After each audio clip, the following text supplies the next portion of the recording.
잠언 13장 20절 말씀. 지혜로운 자와 동행하면 지혜를 얻고 미련한 자와 사귀면 해를 받느니라. 아멘. 여기 지혜로운 자와 동행하면 이럴 때 그 동행한다는 말이 할라크이라는 말입니다. 이 말은 함께 걷는다라는 말이고, 이 말은 잠언서에는 이제 구약이죠.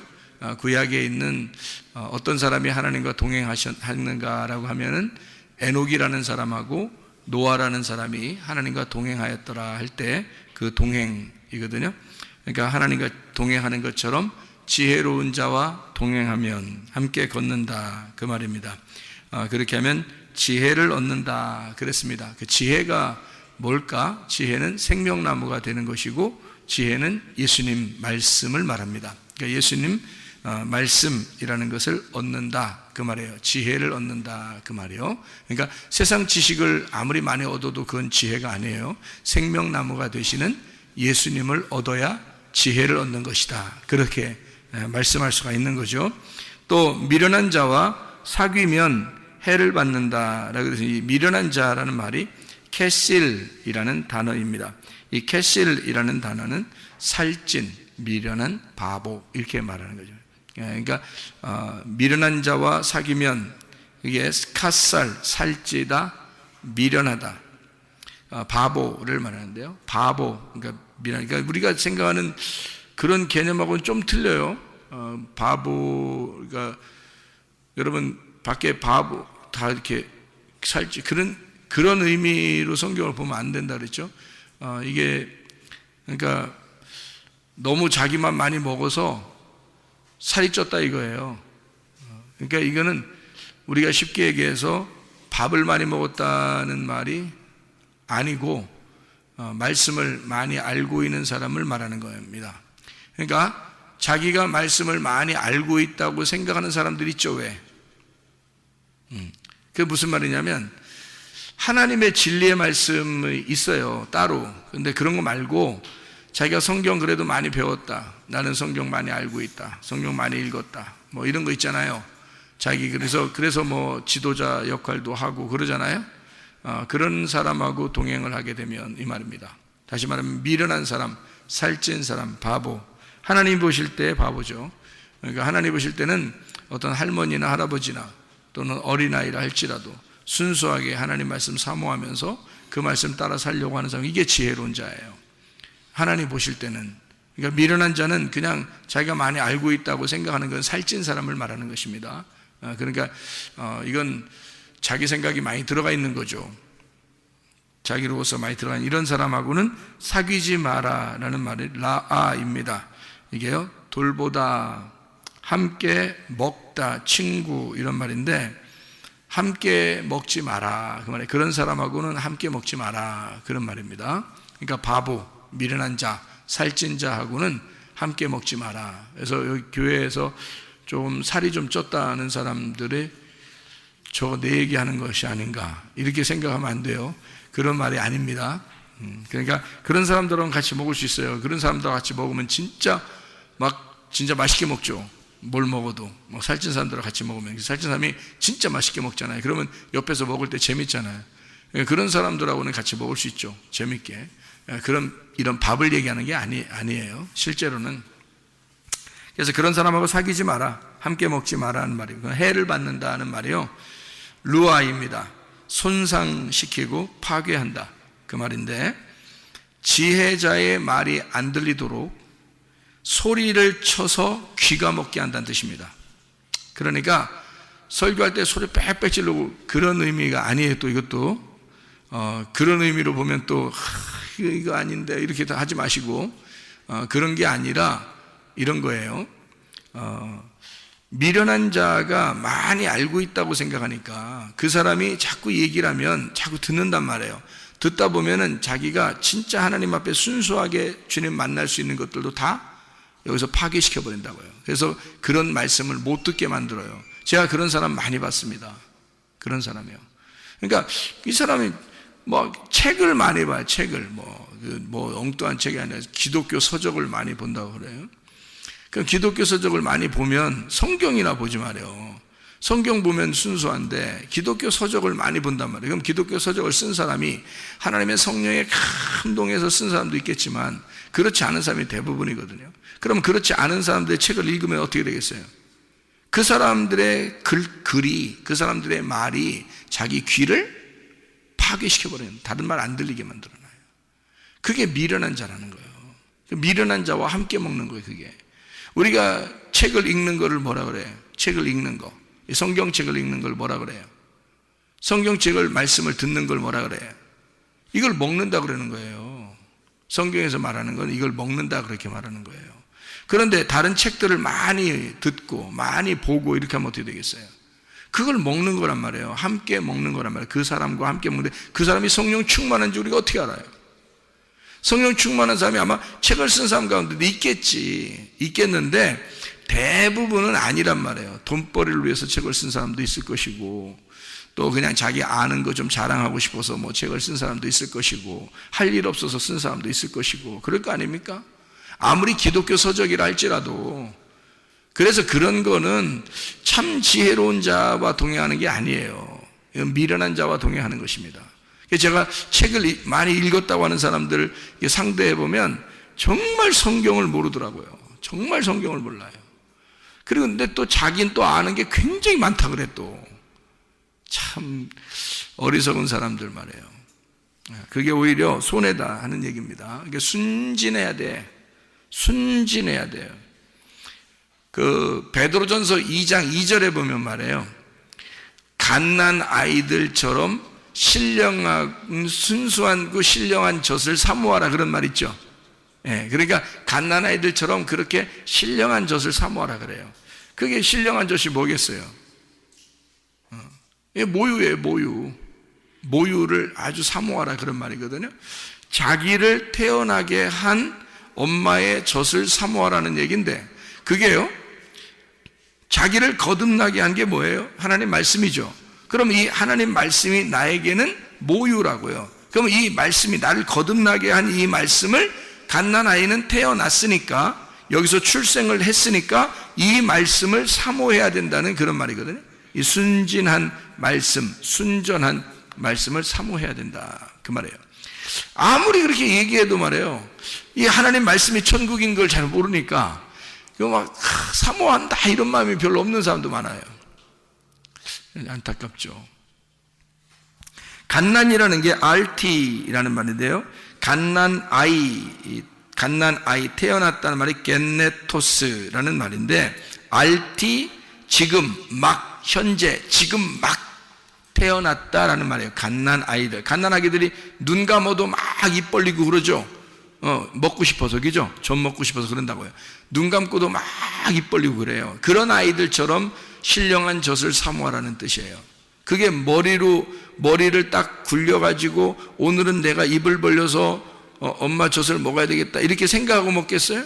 아니죠. 자기가 살기 위해서 먹는 거예요. 그죠? 본능적으로 살기 위해서 먹는데 그 갓난 아이, 갓난 RT, 지금 막 태어난 겟네토스, 겟나오, 거듭난 자, 태어난 자, 게노스, 혈통, 기노마이, 된 자, 그러니까 하나님 말씀으로 태어나게 된 자입니다. 그런 지금 막 태어난 아이처럼 그런 신령한 젖을 사모하라. 그런 아이들같이, 블레포스라는 말이거든요. 블레포스, 아이들같이, 어린애, 블레포스, 어린애, 유아입니다. 그러니까 갓난이라는 말이 아주 지금 막 태어난이란 말이에요. 갓난, 우리 말도 그렇죠. 갓난, 막 태어난 그런 아이들같이, 블레포스, 어린애, 유아인 것처럼 너희가 신령하고 순전한 젖을 사모하라. 이렇게 근데 젖이라는 게 갈라, 젖, 우유, 사모하라는 말이요. 에피포데오라는 말이에요. 에피라는 말하고 포데오라는 말의 합성어입니다. 이 말은 에피라는 말이 on, by, across라는 단어고요. 그게 분배하고 함께하고 첨가하고 뭐뭐로부터 시작 이런 얘기고요. 포데오라는 말이 사랑에 빠지다라는 말입니다. 한마디로 이런 말이죠. 우유를 이렇게 담아놓고요, 거기다가 딸기를 하나 집어넣으면 퐁당 빠지죠. 예, 그렇게 하라는 얘기예요. 그러니까 우유를 이렇게 담아놓고 거기다 딸기 하나를 집어넣으면 그 우유 속에 퐁당 빠지죠. 그렇게 하라는 거예요. 그런 신령한 젖을 사모하라는 말이니까 신령한 젖 안에 네가 퐁당 빠져라 그 말이에요. 그 사랑에 퐁당 빠져라. 갓난아이는 그게 전부니까. 그러니까 그 사랑에, 그 젖에 퐁당 빠져버려라. 그 사랑에 빠져버려라. 그런 말이에요. 그 신령하고 순전한이라는 말이요, 무슨 단어를 썼냐면 로기코스 아돌로스라는 단어를 썼습니다. 이 아돌로스라는 단어가 속일 수 없는 순수한이란 말입니다. 아라는 말하고 돌로스라는 말의 합성어예요. 아라고 하는 말은 아니다 라는 말이고요, 돌로스라는 말은 섞음질, 그러니까 속기 쉽게 섞어놓은 걸 말해요. 그러니까 속기 쉽게 섞어놓지 않은 것을 사모하라는 거예요. 자, 그러니까 여러분, 어떤 말씀을 사모하라는 거예요? 깨끗하고 아무것도 섞이지 아니한 것을 사모하라는 뜻이에요. 여러분이 그럴 마음을 가지고 있어야 된다는 겁니다. 막 섞여 있는 거, 뭐 그냥 좋은 얘기하는 거 이런 걸 말하는 게 아니, 그런 거 말고 진짜 깨끗한 그런 것을 네가 사모해야 된다, 이런 말인데요. 신령하고라는 말을 여기서는 로기코스라는 말로 썼습니다. 로기코스라는 말 아시죠? 로고스에서 나온 말이거든요. 그럼 신령하다는 말은 우리가 막 야, 저 사람 신령해, 뭐 그런 말이 아니에요. 신령하다는 말이 아니라 그 신령한이란 말은 말씀적인이란 말입니다. 말씀적이고 아주 깨끗한 진리의 말씀, 그것을 사모하라. 사모하라는 말은 에피포데오, 사랑에 빠져라, 그 안에 빠져버려라 그 말이에요. 그러니까 그거 말고는 없도록 해라.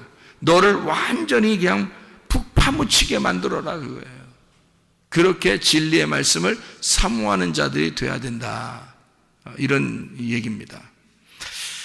자, 성경에서는요, 잠언서를 우리가 지금 읽었는데, 잠언 13장 20절에 어린아이가 아버지를 이렇게 따라가듯이, 부모님을 따라가듯이 아주 순수하게 너가 지혜로운 자와 동행해야 된다라는 그런 말이 있습니다. 미련한 자와 사귀면 안 된다, 다른 게 섞이면 안 된다는 말이고요, 순수하게 하나님 말씀을 따라 살아야 된다는 그런 말이에요. 진리의 말씀을 따라서 네가 동행해야 된다, 그런 말이거든요, 이게요.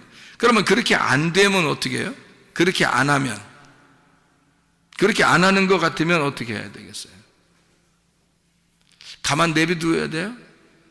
그렇게 안 하면? 그렇게 잠언서를 봤으니까 우리 잠언서만 한번 봐봐요. 잠언서 13장에 20절을 지금 우리가 지혜로운 자와 동행하면 지혜롭고 미련한 자와 사귀면 해를 받느니라 라고 되어 있잖아요. 그리고서 13장 24절을 봐요. 뭐라고 되어 있어요? 매를 아끼는 자는 그의 자식을 미워함이라, 자식을 사랑하는 자는 근실히 징계하느니라. 뭐예요 이게? 자식 사랑하면 어떻게 한대요? 가만둔대요? 아니면 막 혼낸대요? 혼낸대, 막 혼낸대. 사랑하면 막 혼낸대요. 그러니까 어떨 때 혼내는 거예요? 잘하는데 혼내는 거예요? 잘 못하는데 혼내는 거예요?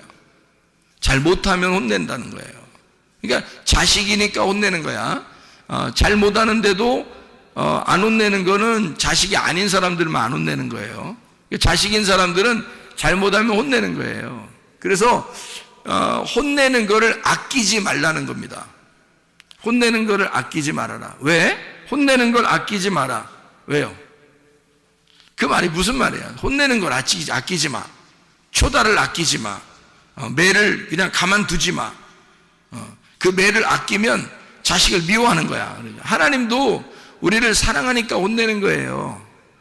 자, 노아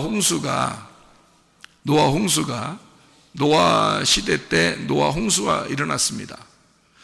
그러면 노아 홍수가 어떻게 된 거예요? 어떻게 일어난 거죠? 밑에서 물이 솟아 올라왔어요. 올라와서 위에 있는 물하고 합쳐졌어요. 위에 있는 물이 밑으로 떨어져서 합쳐졌어요. 위에 있는 물이 밑으로 떨어져서 합쳐졌어요. 그러면 잘 생각해 봐요. 아래에 있는 물이 위로 올라가서 합쳐졌으면은 이건 뭐 하나님이 그렇지 않다라고 했을 수도 있겠어요. 그런데 위에 있는 물이 아래로 밑으로 떨어져서 합쳐졌다 그러면 이거는 어떤 의미예요? 위에 있는 물이 아래로 밑으로 떨어져서 합쳐지면은, 그래서 사람들 다 죽었거든요. 그죠? 사람들 다 죽었는데 누구 식구들만 살았어요? 노아 식구들만 살았어요. 노아 식구들이 살았다는 말은, 노아가 이름이 뭐예요? 노아흐라는 게 안식이라는 말이고 위로라는 단어거든요. 안식이라는 단어, 위로라는 단어인데, 그러면 이 노아하고 같이 있는 사람들은 안식을 누린다는 얘기잖아요. 그죠? 그리고 위로를 받는다는 얘기야. 근데 그날 사실은 무슨 일이 벌어졌어요? 물이 다 떨어져가지고 다 죽여놨어요. 다 죽였는데 노아의 이름이 안식이고 위로라는 단어거든요. 그러면 하나님이 뭐 때문에 홍수, 무슨 홍수라 그러면 노아의 홍수라 그래. 그리고 방주를 노아의 방주라 그러거든요. 그러면 생각해 보세요. 어디에다 초점을 맞춰야 돼요, 우리는? 어디에 초점이 있어요? 항상 결론은 먼저 나와요, 나중에 나와요? 결론은 나중에 나오죠. 그러면 나중에 나오는 이 결론은 뭐라고 거기에 써 있어요? 노아 방주가 둥둥둥 떠다니고 노아 방주에 있는 사람들은 살았더라. 이게 결론이죠. 그죠? 그러면 그 전에 있는 물 다 떨어지고 이거든요. 결론이 아니지. 그거는 심판을 말하는 거잖아요. 그죠? 이건 하나님이 매를 때리는 거나 마찬가지죠. 그런데 마지막으로 이렇게 보면 노아 홍수가 다 끝나고 노아 방주에 있는 사람들은 다 살았더라. 이게 결론이잖아요. 그러면 여러분, 하나님의 마음은 어디에 있었던 거예요? 물로 다 때려서 죽이는 게 하나님 마음에 있는 거예요. 노아 방주 안에 있는 사람 살려주는 게 그게 하나님 마음인 거예요. 예, 노아 방주 안에 있는 사람들을 살려주는 게 하나님의 마음, 하나님의 위로, 하나님의 안식이었다는 거죠. 하나님의 사랑. 무슨 말인지 알겠죠? 그러니까 그런 날이 노아 홍수 때 이루어졌는데, 그 노아 홍수 때 이루어지는 이 날이 말이에요. 여러분 잘 생각해 봐요. 노아 홍수 때 이루어지는 이 날이 신약에 어디에 이루어졌어요? 신약에 어디 이루어진 때가 있는데요. 여러분, 요한복음 4장에 이루어졌습니다. 사마리아 여자한테. 그럼 사마리아 여자를 예수님이 찾아가서 사랑했어요, 안 했어요? 예수님이 사마리아 여자를 만나서 사랑했어요, 안 했어요? 사랑했죠. 그러니까 예수님이 결국에는 사마리아 여자를, 결론으로 보면은 예수님이 사마리아 여자를 사랑했어요. 그죠? 근데 처음에 만날 때는 어떻게 만났어요? 서먹서먹하게 만났어요. 서먹서먹하게 만나가지고 예수님이 사마리아 여자의 가슴을 찢어놨어요. 처음부터 그냥 어루만져 줬어요. 찢어놨어요, 처음부터. 그죠? 원래 너하고 나는 달라. 근데 내가 너 물 이제까지 맨날 들어오는 거 내가 물 좀 한번 주려고 왔는데? 라고 얘기하면서요. 그럼 나 그 물 좀 주세요. 그러면 주면 되는데, 사마리아 여자한테 너 남편 좀 데려와봐 그러잖아요, 먼저. 그럼 남편 데려오는, 남편 없어요. 아니, 남편 있는 사람이 없다고 말하는 게 쉬운 일이에요? 쉬운 일 아니거든요? 근데 남편 없다는 얘기를 꼭 들어요. 그리고 듣고 나서 뭐라면, 그래, 네가 말한 게 옳은 것 같아. 네가 없다고 하는 게 맞아. 이렇게 얘기했어요. 그러면 이 사람은 지금 자기가 남편이 있었는데, 여러 명 그것도 있었는데, 자기가 지금 있는 남편도 남편이 아니라고, 그러면서 예수님이 지금 네 남편 아니야 라고 얘기하면서 다 뒤집어 엎어버리니까, 그렇죠? 그 여자의 가슴 안에 지금 뭐가 들어간 거예요? 하나님의 심판이 들어간 거예요. 자, 처음에 어떻게 했다고? 아랫물을 들어오는 여자에게 무슨 물 준다 했다고? 위의 물이 내가 왔다 그랬잖아요. 그죠? 위의 물인 내가 왔으니까 내 물을 너에게 주고 싶었다, 그런 말 아니에요. 오니까 물이 합쳐지니까 어떻게 돼? 밑에서 사마리아 여자가 죽어버리는 거야. 그거 맞고, 예수님을 만나서 예수의 말을 듣고 사마리아 여자가 사망해버리는 거야, 그냥. 그렇죠? 그리고 난 다음에 예수님이 위의 물로 자기가 주겠다 하고, 그리고 자기를 남편으로 맞아들이도록 그렇게 했단 말이에요, 사랑을. 이해가 되겠죠? 그러니까 노아 홍수의 이야기는, 노아 방주의 이야기는 바로 사마리아 여자에게 나타난 예수님의 이야기와 같은 거라는 얘기죠. 자, 물이 떨어지면, 위에 있는 물이 땅으로 떨어지면 뭐가 일어난다고? 심판이 일어난다고. 먼저 심판이 먼저 일어나고, 그게 뭐예요? 성경 잠언서 13장 24절의 말씀에 보면 하나님이 어떻게 한 거라고? 사랑이라는 결론을 가지고 사람을 후드러 패버린 거라고. 맞죠? 노아 홍수 때도 사람들을 후드러 패버렸죠. 그리고서 노아 식구들을 다 구원했죠. 자, 사마리아 여자한테도 어떻게, 사마리아 여자한테도 와가지고 사마리아 여자도 후드러 패버리죠. 물이 떨어질 때 확 후드러 패버리죠. 그리고 사마리아 여자를 사랑하죠. 무슨 말인지 알겠습니까? 네, 똑같잖아요. 결론 부분에서는 사랑하는데 먼저 만날 때는 후드러 패버린단 말이죠. 그죠? 그러니까 심판과 사랑이 같이 나오더라는 거야. 자, 무슨 말인지 아시겠어요? 자, 심판과 사랑이 같이 나오더라. 자, 그런 이야기를, 먼저 먼저 매를 때린다는 것이 나오는데, 하나님은 사랑하는 자에게 먼저 물을 가지고 후려 시해낸다는 거죠.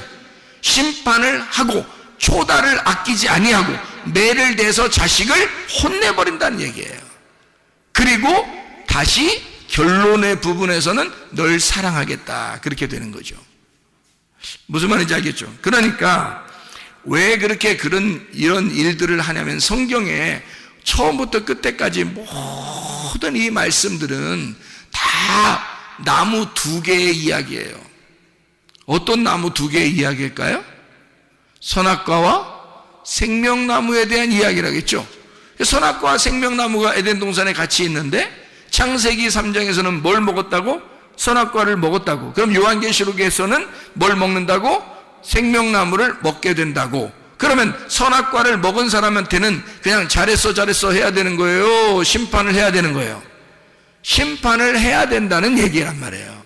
다시 말하면 사랑하는 자녀가 선악의 지식으로 살고 있으니 그 자녀를 죽여, 그리고 생명으로 거듭나게 만들어주고 싶다는 얘기입니다.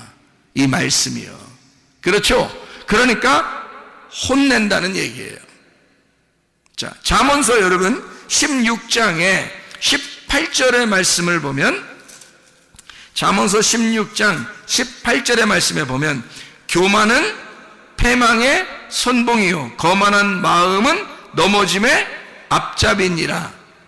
19절에 겸손한 자와 함께하여 마음을 낮추는 것이 교만한 자와 함께하여 탈취물을 나누는 것보다 나으니라, 이렇게 되어 있거든요.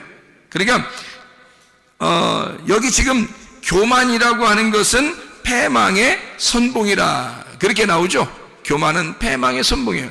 겸손은 존귀한 자의 앞잡이가 되는 거고요. 그러니까 교만한 사람은 하나님이 멸망시켜버리고 대적하고, 그리고 겸손한 자에게는 은혜를 베풀어 주십니다. 베드로전서 5장 5절의 말씀이죠. 자, 그러니까 하나님은 교만한 자를 물리치시고, 그리고 겸손한 자에게 은혜를 베푸시는 것이다, 이런 말을 우리가 이해하죠. 잠언서 여러분이 계속 우리가 봤으니까 지금 잠언서를 한번 봐봐요. 9장을 보면 잠언서 9장 7절 8절의 말씀입니다. 거만한 자를 징계하는 자는 도리어 능욕을 받고 악인을 책망하는 자는 도리어 흠이 잡히느니라. 거만한 자를 책망하지 마라. 그가 너를 미워할까 두려우니라. 지혜 있는 자를 책망하라. 그가 너를 사랑하리라. 자, 하나님은 책망은 누구한테만 해라는 거예요? 지혜자에게만 하래요. 지혜자에게만. 책망받기를, 그러니까 지혜자가 되면 책망받기를 좋아하겠죠. 근데 미련한 사람은요, 책망받는 거 좋아해요, 안 해요? 안 좋아해요. 왜? 미련하니까 승질낸다고요. 속으로 삐진다고요. 그런 사람들 있죠. 아유, 책망하고 혼내면 막 감사합니다 이래야 되거든요. 사랑하니까 책망하는 거지, 사랑 안 하면 책망해요, 여러분? 아니, 사랑 안 하면 옆집 막 저기 딴 아파트 사는 그 애들도 우리가 막 혼내러 돌아다니고 그러나요? 아니에요. 자기 자녀를 혼내는 거예요, 잘못하면. 왜냐하면 사랑하니까 그러는 거거든요. 그러면 자녀의 입장에서는 참 감사한 일 아닙니까? 자기 아버지 어머니가 나를 혼내주신다는 것은 감사한 일이잖아요. 근데 다른 아파트 사는 아이들은 혼내지 않아요, 우리가. 그러면 그 아이들은 우리를 보면서 참 저 아저씨는 나를 볼 때마다 사랑해. 그럴 수 있습니까? 그렇지 않다는 거죠. 아예 관심이 없는 거지 사랑하는 게 아니란 말이에요. 이해가 되시죠? 그러니까 하나님은 우리를 어떻게? 책망을 한다고요. 근데 이 책망은 미련한 자에게 해서는 반드시 삐지고 화를 낸다고요. 그러니 이게 하나님 말씀을 증거해도 어떤 사람은 자기 말하는 것 같다고 그러면서 막 화내고 삐지고 이런 사람도 있어요. 그런 사람. 하나님 말씀을 증거하는데도, 아니 하나님 말씀을 증거하는데 생각해 보세요. 어떤 사람에게만 콕 집어서 하겠어요? 아니면 그냥 전체적으로 말씀을 증거하는데 자기가 콕 찔리겠어요? 자기가 콕 찔리는 거예요. 전체적으로 하는데. 그러니까 어떤 사람 자기 꼭 자기한테 얘기한 것 같다는 거죠. 그런 사람이 있어요. 그러니까 한 번은 설교하다가 설교 끝나고 나서 신혼부부한테 이제 이 사람이 우리가 말이야 많은 이 음식을 반찬을 놓고서 이게 다투는 것보다 말이야 된장국 하나만 놓고서도 이렇게 우리가 서로 사랑하는 것이 참 아름다운 일 같아. 그게 진짜 신혼이고 너무 아름다운 결혼 생활이지라고 얘기했더니요, 저한테 뭐라고 하는지 알아요? 혹시 저희 집에 몰래 와서 CCTV 달아놨어요? 그러더라고요. 아이 무슨 그런 얘기를 하겠어. 그냥 다 이런 얘기가 있다는 거지 이렇게 얘기했잖아요. 근데 꼭 자기들을 콕 집어서 누군가 얘기해서 자기들 된장찌개 하나 놓고서 둘이 지금 기쁘게 먹었대요, 그 전날. 근데 이걸 꼭 본 것처럼 했다는 거야. 그죠? 그러니까 나는 이게 본 것처럼 얘기한 게 아니라, 그런 얘기가 있잖아요. 왜? 우리 반찬 여러 개 있어. 고기 반찬 없어도 우리 된장찌개 하나 놓고 우리 밥 하나만 있어도 참 행복하고 아름답다고 이렇게 생각하는 그런 게 신혼생활이잖아요. 이제 그런 걸 얘기한 거거든요. 근데 이제 뭘 다뤄놨느니, 어서 보고 있다느니, 누가 얘기했냐는 둥, 이렇게 한단 말이에요. 그러니까 이제 남편이 얼른 그 얘기를 이제 CCTV 혹시 다루는 거 아니에요? 하면서 얘기를 한 거예요. 그러니까 부인이 진짜 놀래더라고요. 부인이 진짜 놀라면서 어떻게 생각하냐면, 남편이 일부러 그렇게 얘기를 한 것 같아요. 왜 그러냐면 자기가 얘기한 게 아니다, 이걸 이제 알려주려고 그러는 것 같아요, 그 앞에서. 근데 내가 이제 아니지 그러면서 얘기를 한 건데, 자 보세요. 어떤 게, 자 책망한다고 하는 거는 관심이 있어서 얘기하는 거죠. 만약 말씀을 통해서 싸우지 마세요. 여러분 화를 내지 말고 고집 부리지 말고 자존심 좀 부리지 말고 욕심 부리지 말고 싸우지 마시고 승질 내지 말라고 만약 했어요. 근데 그 전날 종교롭게도 싸우고 왔네. 그 전날 싸우고 교회 왔으면 누군가가 나한테 일러 바쳤다고 생각할 거 아니에요. 그죠? 그게 아닌데, 그러니까 자기에게 콕 집어서 책망하는 것 같으면 감사하라 이거야. 하나님이 자기를 사랑하는 모습이라는 거죠. 그렇죠? 사랑하지 않으면 아예 관심도 없을 거 아니에요. 근데 자기를 사랑하니까 이런 말씀도 주시는구나 라고 생각하면 자기 말씀이 되는 거라고, 그게. 그러니까 책망한다. 책망은 지혜로운 자에게만, 그 지혜자는 감사할 것이기 때문이에요. 근데 미련한 사람은 화를 낸다고요. 삐진다고요. 그것 때문에 교회를 나가느니 마느니 막 이런다고요. 이게 책망받기를, 그러니까 오히려 좋아해야 되는데 책망받기를 싫어해서 그런 거예요. 그건 성경에 분명히 나오죠. 미련한 자는 그렇다 이렇게 나오잖아요. 미련한 자가 돼서는 안 됩니다. 그러니까 책망받기를 좋아해야 된다. 왜냐하면 교만은 패망의 선봉이기 때문에 멸망당하지 않기 위해서 교만한 걸 깎아주는 거거든요. 그래서 겸손하게 돼야 은혜를 받으니까, 겸손한 사람을 만든다는 건 진짜 이 사람을 복을 주고 싶어서 그런다는 거예요, 하나님께서. 그죠? 그러니까 교만한 사람을 깎아주고 책망하는 겁니다. 하나님은 사랑해서 그런 거예요. 맞죠? 자, 아모스서 여러분 5장을 한번, 아모스서 5장을 보면요, 아모스 5장에 보면 이런 말씀이 있습니다. 10절 13절의 말씀에 보면요, 아모스서 5장 10절 13절 말씀 보면, 무리가 성문에서 책망하는 자를 미워하며 정직히 말하는 자를 싫어하는도다. 책망하는 자를 미워한대요. 그러니까 내가 만약에 여러분한테 미움 안 받고 사랑받으려면 책망 안 하면 되는 거야. 그렇죠? 좋은 말만 해주면 되는 거예요. 그러면 나는 사랑받을 수 있습니다. 미움받지 않을 수 있어요. 근데 성경에도 보니까 책망하는 사람을 사람들이 미워한대요. 책망하는 사람을. 그러니까 이게 성경에도 다 나와 있는 거죠. 13절에, 아모스 5장 13절에 보니까 그러므로 이런 때에 지혜자가 잠잠하나니 이는 악한 때임이니라. 자, 뭐가 악한 때라는 거예요? 지혜자가 잠잠하면 악한 때가 되는 거예요. 자, 여러분, 요즘에 말세라 그러고 악한 때라 그럽니다. 왜 그래요? 지혜자가 잠잠하기 때문입니다. 지혜자는 어떤 사람을 얘기하는 거냐면 책망을 즐겁게 생각하는 사람이란 말이죠. 책망을 즐겨 듣는 사람, 그것을 감사하게 생각하는 사람들이 있는 거, 이게 선한 거거든요. 하나님 보실 때는 사랑을 사랑으로 받아들이는 거거든요. 성경에 있는 하나님의 말씀을 사랑으로 받아들이는 거거든요. 그런데 지혜자가 부족해. 지혜자가 없어. 지혜자가 말하는 것을 듣질 않아. 그러니까 사람들이 그 책망하면 미워해. 이게 어떤 때다? 악한 때다. 네 마음 안에, 너라는 땅에 종말이 왔다. 악한 때다. 가장 어둡게 되었다. 그 말이에요. 너에게 종말이 온다. 너는 그것을 싫어하기 때문이다. 그런 말입니다. 여러분, 우리가 지혜자와 동행하면 지혜롭고 미련한 자와 사귀면 해를 받느니라 라는 말을 우리가 이해하겠죠. 무슨 말인가? 그럼 우리는 지혜자와 동행을 해야 되겠습니다. 그럼 지혜자는 뭐고 미련한 자는 뭐냐? 요거를 나누어서 한번 얘기해 볼게요. 여러분, 주님을 위해서 열심히 수고하는 사람이 있습니다. 물론 이렇게 진리의 말씀을 알고서 수고하는 사람도 있겠지만 그냥 뭣도 모르는데 그냥 열심히 수고하는 사람이 있어요. 자, 어떤 사람? 지혜로운 자예요? 미련한 자예요? 미련한 자예요. 뭘 모르고 열심히 수고하는 거잖아요. 그렇죠?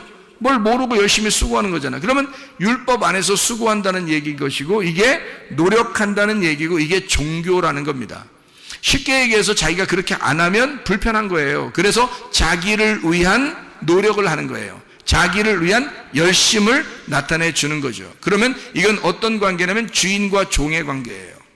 그래서 주인에게 종이 열심히 안 하면 혼날까 봐 하는 거를 열심히 수고한다. 자기 중심이면서 내가 항상 내가 생각하는 대로 종교심을 가지고 열심히 하는 것을 종교라 그러고 나의 수고라 그러는 거예요. 그럼 이것은 지혜로운 자예요? 미련한 자예요? 미련한 자입니다. 그럼 지혜자는 뭘까요? 그럼 지혜자는 어떤 사람을 말하는 거냐면 열심히 모르고 수고하는 사람이 아니라 열심히 알려고 하는 사람입니다. 왜냐하면 성경에 영생이라고 하는 게 아는 것을 영생이라고 그랬거든요. 요한복음 17장 3절의 말씀에 영생은 유일하신 하나님과 그 아들 예수 그리스도를 아는 것이다 라고 되어 있습니다. 그 아는 것이다 라고 하는 말이요, 동침하는 것이다 라는 말이에요. 그러면 나하고 몸이 하나가 돼서 그를 진정으로 알게 되었다 이 말이에요. 마음으로 알게 되었다, 그런 거죠. 그러니까 알게 된 거예요. 알아진 거죠. 서로 이렇게 둘이 동침을 함으로써 둘이 하나가 되었다, 그 말이에요. 그런 아는 것을 얘기하는 거거든요. 하나님과 그 아들 예수 그리스도를. 그랬더니 그것이 영생이래요. 영생이라는 말이 뭐예요? 영원한 생명이라는, 우리나라 말로는 영생이니까 영원한 생명을 얘기하는 거죠. 생명은 생명인데 영원한 생명이야. 그러니까 죽었다 살았다 죽었다 살았다 하는 게 아니고 계속 살아있는 걸 영생이라 그렇게 말하는 거예요. 그러니까 그런 영생이 뭐냐 봤더니 아는 것이래요. 어떻게? 하나님과 그리스도와 내가 동침하는 것이다, 이렇게 이야기를 하는 거죠. 그러니까 우리는 어떤 모르고 수고하는 게 아니라 아는 것, 그냥 주님과 사랑을 나누는 거란 말이에요. 이거 어려운 거 아니죠. 자, 부부가 됐습니다. 부부가 둘이 사랑을 나누는 건 아주 자연스러운 일이죠. 그건 어려운 일이 아닙니다. 그건 행복한 일이죠. 다시 말하면 생명이라고 하는 건요, 우리에게 사랑을 전제로 하잖아요. 사랑, 이게 생명은 살아있는 거란 말이에요. 살아있는 건 사랑을 전제로 한다고요. 그 사랑은 뭐를 전제로 하는 거냐면 서로 진리, 서로 참되다는 거야. 서로 진실해야지만이 사랑이 있는 거예요. 누군가가 거짓말 한다면요, 그러면 사랑이 다 깨져버리는 거예요. 거짓말을 누군가 한다면 서로 중에서 둘 중에 누가 거짓말 한다면 이건 다 사랑이 깨져버립니다. 그죠? 사랑은 진리라고 하는 진리의 말씀 안에서만 사랑이 보존되는 거거든요. 그래서 생명은 사랑은 진리의 말씀이 있어야 생명이 된다, 이런 말이에요. 그러니까 영원한 생명은 하나님 말씀을 아는 것이다. 진짜 사랑이 뭐냐 이거야. 진짜 사랑이 뭐냐 이거야. 그게 생명인데 그게 뭐냐 이거야. 진짜 사랑이 뭐냐 이거야. 그건 조건을 따져서 사랑하는 게 아니라 하나님이 일방적으로 우리를 사랑하는 것을 사랑이라고 그러는 거예요. 우리는 진짜 사랑을 알 수가 없어요, 여러분. 하나님이 우리를 사랑하는 게 진짜 사랑이에요. 근데 하나님이 우리를 사랑하시는 건 어떤 조건을 내세우지 않아요. 그냥 무조건 사랑한단 말이에요.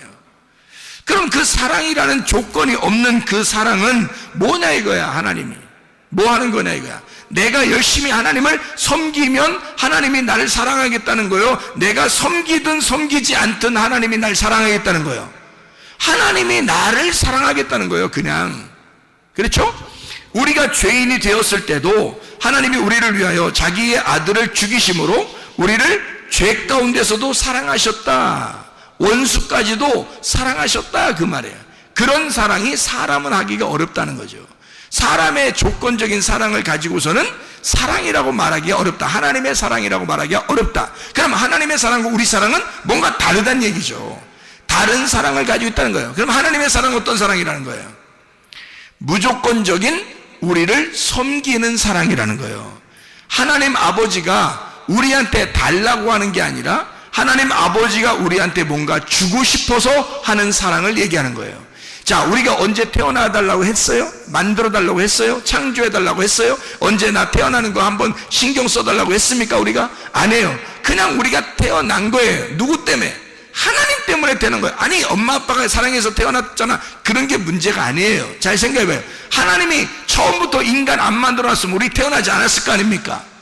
그렇죠? 하나님이 처음부터 인간을 만들어놨기 때문에 인간이 인간을 낳고 인간이 인간을 낳았잖아요. 그러면 처음부터 인간을 왜 만들었냐 이거지, 그죠? 그거는 왜 만들었다고요? 하나님이 자기가 사랑이기 때문에 그 사랑을 쏟아낼 어떤 대상이 필요한 거예요. 자기가 사랑이기 때문에 사랑은 반드시 자기를 위한 게 아니에요. 사랑은 남을 위한 거라고요. 그렇기 때문에 하나님의 사랑이니까, 자기가 사랑이니까 어떻게? 사랑의 본질이니까, 사랑의 본체니까 뭔가를 발산해야 된단 말이에요. 사랑이 나와야 되는 거야. 근데 대상이 있어야지. 누군가가 사랑을 받을 만한 자가 있어야지. 그래서 사랑을 받을 만한 사람을 만들어 놓은 거예요. 거기다가 생각을 해보세요. 자, 만들어 놨더니 턱하니 뭘 먹었어? 뭘 잡섰어? 만들어 놨더니 턱하니 뭘 잡섰어? 선악과 꼭 하지 말라는 짓을 꼭 하고 싶잖아요, 사람들이. 그래서 먹지 말라고 했더니 꼭 선악과 그것만 먹었어. 그러니까 다른 거 먹을 수도 있는데 하지 말라, 그것만 먹지 마. 그러니까 딱 그것만 먹잖아. 이야, 인간들 대단합니다. 딱 그것만 먹지 마. 그랬더니 딱 그것만 딱 잡수셨어요. 그죠? 자, 하나님이 이 인간이 잡수실라고 할 때 하나님이 딱 나타나서 야! 이러면 먹어요, 안 먹어요? 먹어, 안 먹어? 그렇게 하면 야! 그러면 한마디만 해도요, 못 먹어. 근데 야, 했어, 안 했어요? 안 했어. 한번 니네 마음대로 해보라는 거, 그죠? 니네 마음대로. 자, 여러분이 살 동안 여러분 마음대로 해봤어요, 안 해봤어요? 여러분 마음대로 해봤어, 안 해봤어? 여러분 마음대로 해봤죠? 여러분 마음대로 할 때 하나님이 막 엎었다 제쳤다 엎었다 제쳤다 그래요? 아니면 가만 내비둬요? 여러분 마음대로 사는데 하나님이 엎었다 제쳤다 해. 그냥 가만 내비두는 것 같아. 가만 내비두는 것 같죠? 그죠? 여러분 마음대로 살아가는데 하나님은 그냥 내비두는 것 같아. 다시 말하면 선악과를 먹고 있는데도 가만두는 거야, 하나님이. 왜 그럴까?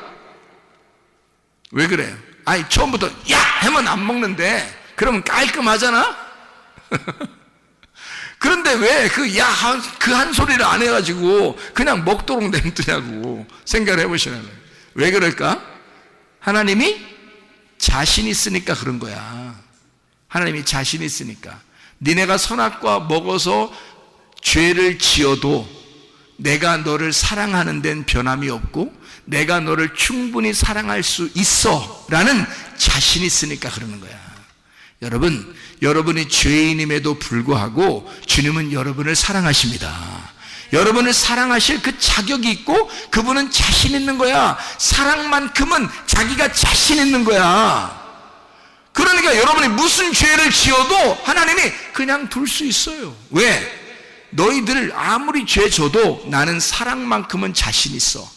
그러니까 니네가 어떤 상황이라도 너희들은 죄 지어서 불편스럽겠지만 나는 너희들이 어떠한 상황에 있더라도 나는 너를 사랑할 자신이 있다 이 말이에요.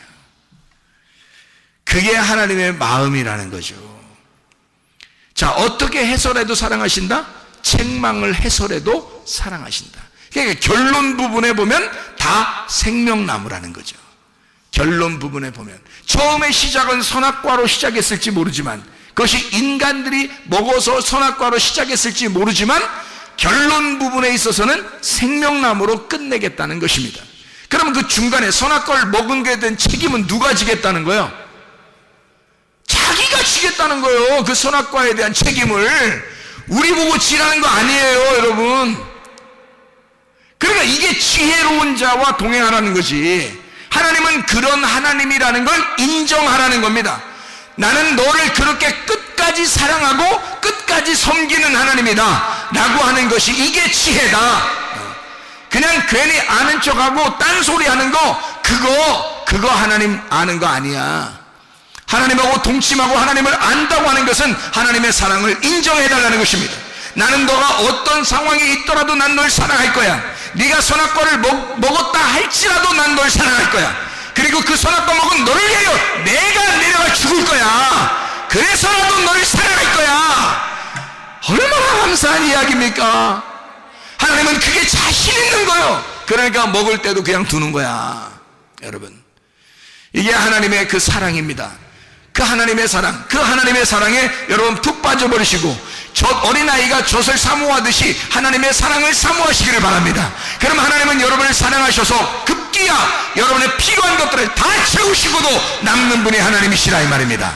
그럼 하나님은 여러분을 사랑하시고 끝까지 사랑하시고 또 사랑하시고 또 사랑하시다가 주님은 우리를 안으시는 그런 하나님이시다 라고 하는 것을 인정해달라는 말씀입니다. 여러분, 이 말씀 가운데 주님과 동행하다가 주님 만나시기를 바랍니다.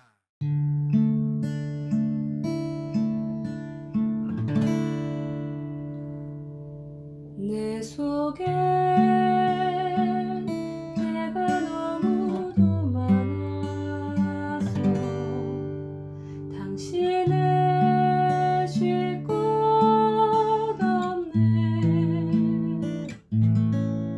내 속에 헛된 바램들로 당신을 편할 곳 없네. 내 속에 내가 어쩔 수 없는 어둠 당신의 쉴 자리를 뺏고 내 속에 내가 이길 수 없는 슬픔 무성한 가시나무 숲 같네. 바람만 불면 그 메마른 가지 서로 부대끼며 울어대고 쉴 곳을 찾아 지쳐 날아온 어리새들도 가시에 지며 날아가고 바람만 불면 외롭고 또 괴로워 슬픈 노래를 부르던 날이 많았는데 내 속에